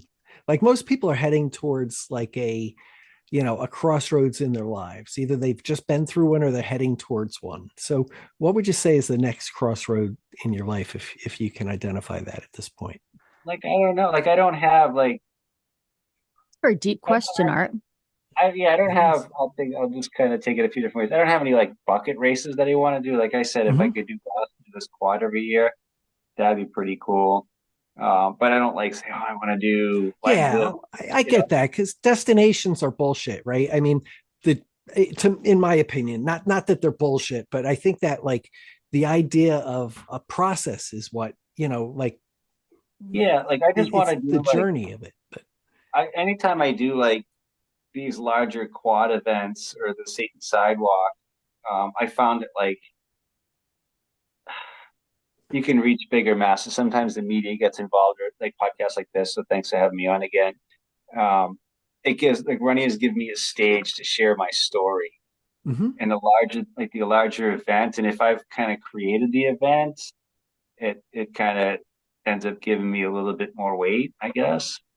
So I like to do more of these like sometimes like badass things, the cul-de-sac things or the Satan sidewalk. Mm. Because Like the Hoppin' Hodges or well, Hoppin'. it brings a lot of the community together. Yeah. Whether it's virtually or in person, people will come over and run on the treadmill next to me or run around the cul-de-sac. Hmm. We share a lot of laughs and we build a lot of memories. And what ends up happening is, sometimes I get messages, but sometimes in person, people confide in me and say, do you think I have a problem? It might be them or it might be a loved one. And, what do you think I should do? And, I've been able to help people. I mean, at the end of the day, I'd like to help as many people as possible. And like, I don't have all the answers. I can just tell people what I think or what works for me. I'm not a counselor. I'm not nothing like that. Hmm. I just share what I believe, and I believe that you have to be 100% ready. I believe that you can't just quit cold turkey and white knuckle it. That doesn't work because you might as well be drinking. You need to work on your character defects, and it's constant work. Um, Hmm. forever. When I'm not doing the work, I'm not myself, and it's Mm. evident. Gotcha. Yeah, the So idea of helping others. I mean, that helps us get out of our heads, and it also helps us, keep our memories green and remember when you're talking to somebody in brand new recovery, you're like, oh shit, I remember what that was like. I yeah, remember what it was like to not know like what I'm going to do with myself. And like, I remember sitting in a pizzeria, knowing that I had 2 hours before my meeting started. And because I fucked up the time and just like looking out the window, like wondering how am I going to get how am I going to make it through the next 2 hours to the meeting, without like going and getting a drink, yeah. and I honestly, I lost the urge, which is a miracle. Like when I walked into the treatment center. I mean, mm, when I quit, when I walked in the treatment center, that's when I really lost the urge. But that doesn't mean I wasn't a squirrely mess. Like when I moved mm, back to Boston, I wasn't going to meetings. I said I was gonna, but then it was like, I really haven't even told my sisters that I was in recovery, that I got temporarily separated from my wife, and never mind the rest of my family. My mother knew, my father knew, but what if I saw somebody I knew? So I didn't want to go to meetings. yes, And because yeah, no, nobody knew that you were drinking, right? yeah, no, Nobody had any clue. I mean, God forbid, right? my thing was like, what if they ask if why aren't you drinking? I'm going to say I'm on medication, or I'll come up with some cockamamie excuse. So that's what I kind of did for a while, and then I say, what do I have to lose? Like honestly, like I didn't want to be the way I was, Hmm. and maybe help somebody. Yeah, no, like when I found running, there was probably a good year or so where I was driving myself nuts. I was squirrely. I wasn't working a program. I didn't have any hobbies. Mm. I needed something. I was walking distance. That helped a little bit, but still, I had all this energy inside of me, and you know, I want to do something, but I don't want to do anything. If the Yes. house clean, all my chores are done, and nothing to do. Gotcha. Well, that's I think it's a great message that you bring, and a great a great thing for people to kind of explore. I mean, whether I guess like if I don't know, we always say at the end of our shows to seek professional help.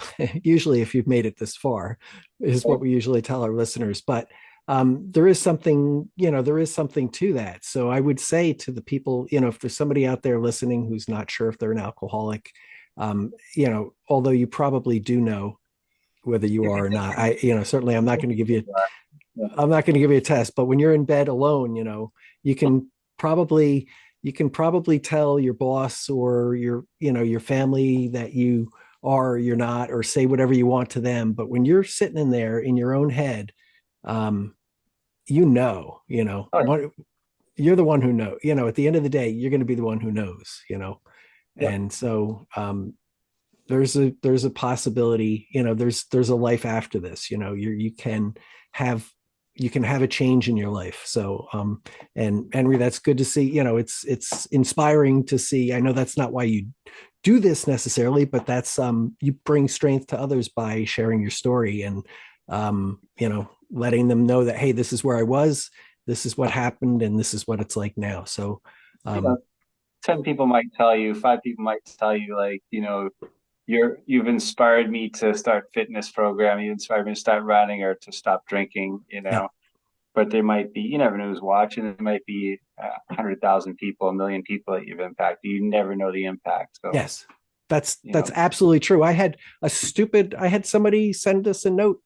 We had a stupid Facebook post that was just a ridiculous thing. We were doing this jackass thing where we were starting running at, like, I don't know, like at midnight or something like that. And we were going to just run for the rest of the night. And I happened to throw something like just a one-liner up on Facebook or something like that, just to be a smartass. I didn't even mean it seriously, but that's what we were doing. So I was like, fuck it, it's midnight, I'm going for a run or something like that with my friends. And for the person who heard this, it made a difference. It actually made a difference in their life, according to them, is that they saw this and they're like, I got to do something. And shit, if he can do this, I can do this. And it's like, to me, it's crazy, because you don't know who you're going to impact and what's going to happen. So I never want to sound like braggy, like I did a 250-mile race. I did all these quads. That's a great athletic accomplishment. But and I was kind of hesitant to share in the beginning, about my recovery, but about the running and everything like that. But again, you never know who needs to hear it or see it. Like, anything's possible. You can live after, there's life after addiction, after you get sober, and you can often thrive. I'm living proof, but you have to put the work in. Like, no matter what it is, you have to put the work in. Yeah. And like you said, doing hard things can, contrary to what everybody who's trying to sell you everything is trying to convince you, that you need more stuff and more things to make you comfortable and to, distract. Just need a pair of running shoes. That's all you need. Pretty much. Yeah. That'll do it. And doesn't have to be fast. Don't worry about how fast you're going or anything like that. Just some kind of motion, I think is what people like, oh, I'm not much of a runner. I only ran the half marathon. Like, half marathon's pretty far. And if you run, you're a runner.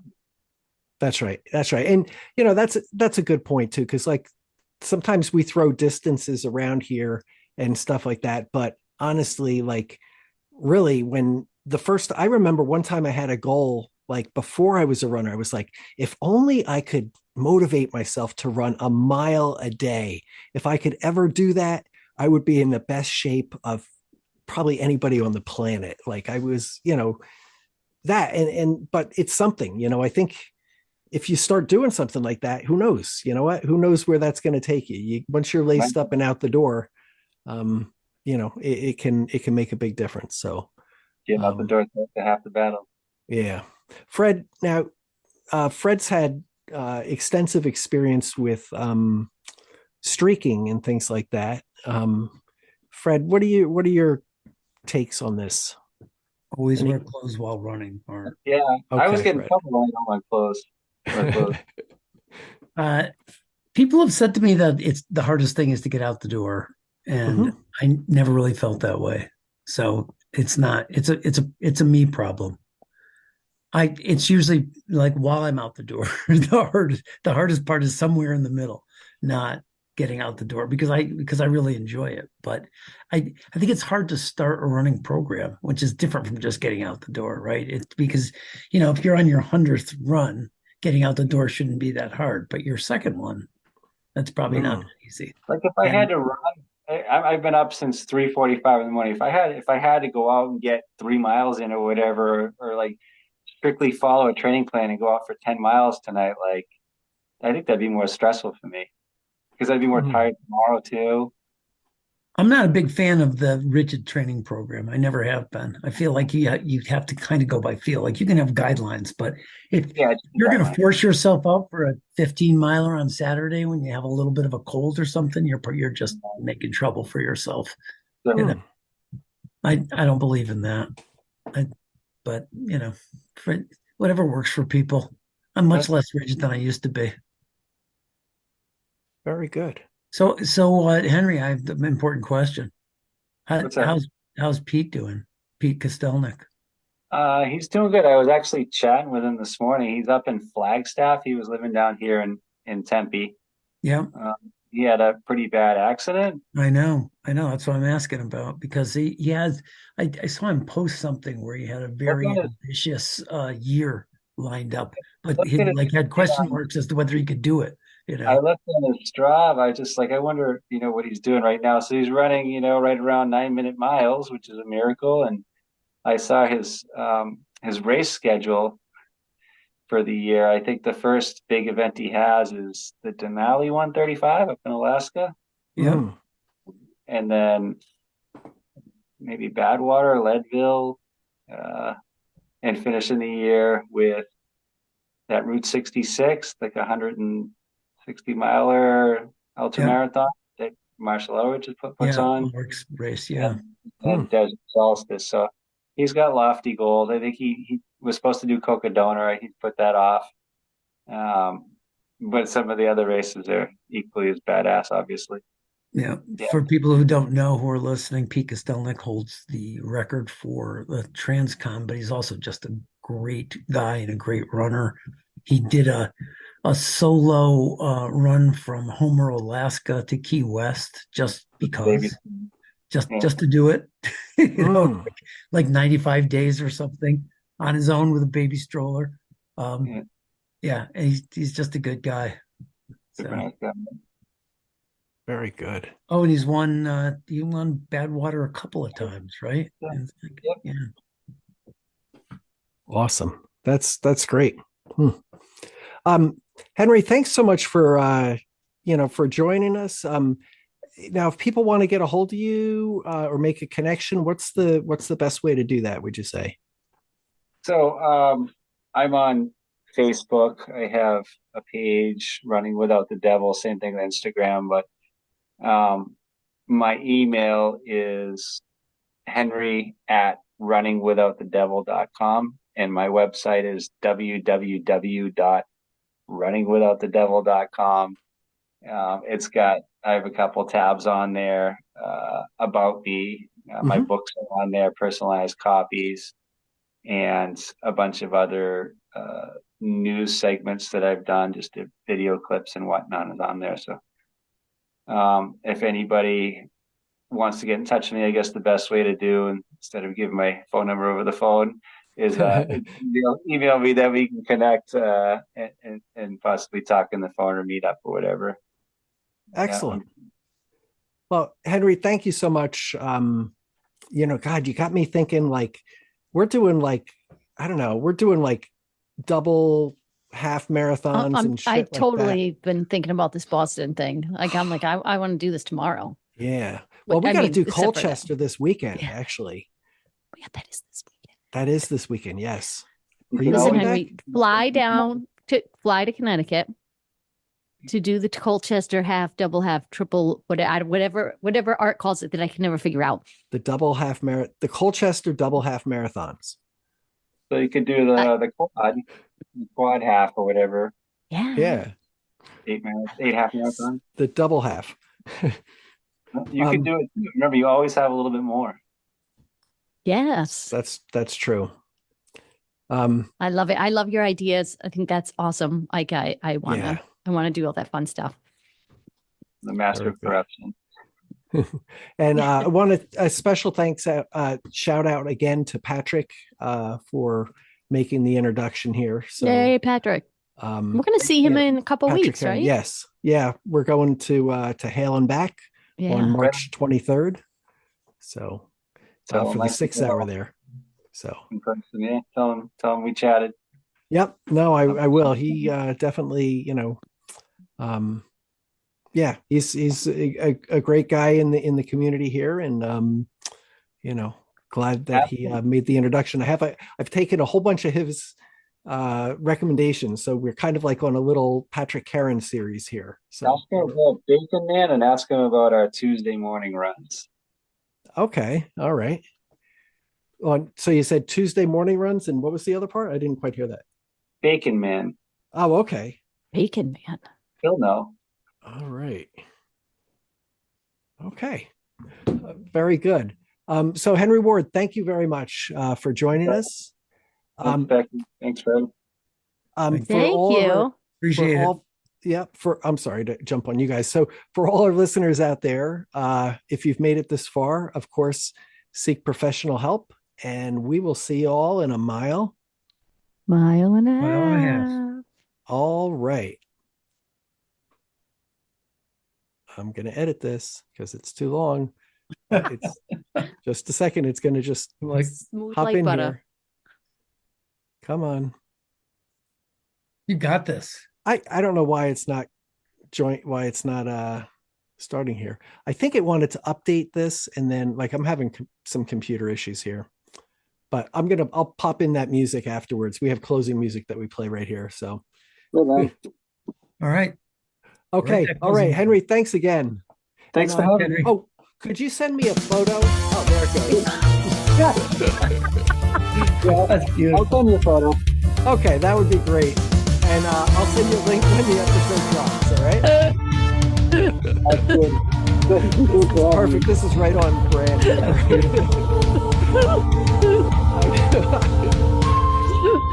Oh, that's good. There we go.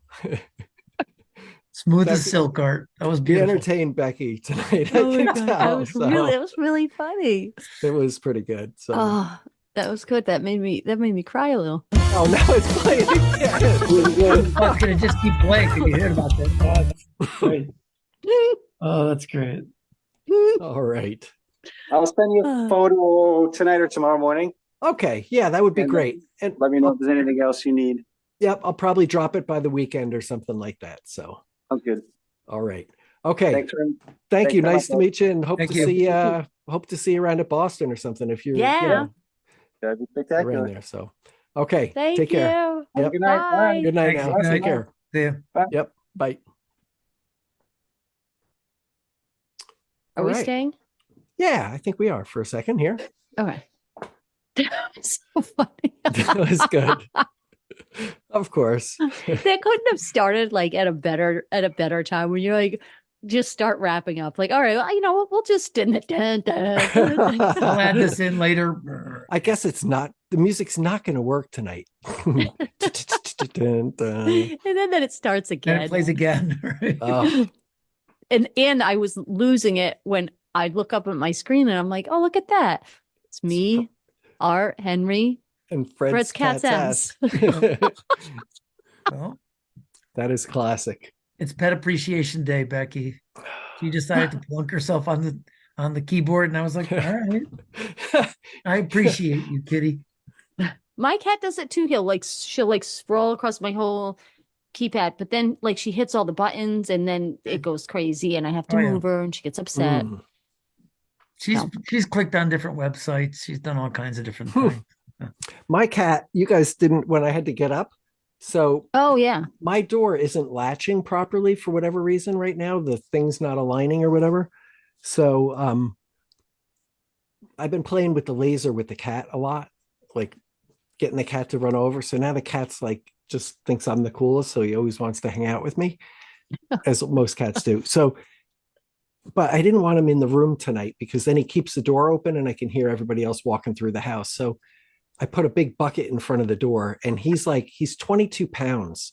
So Ooh. he was battering the door with his head. Oh. And it was like the bucket has all tools in it and stuff. And it was just going like going to tip the bucket over. Hmm. So I had to get up and yell at him.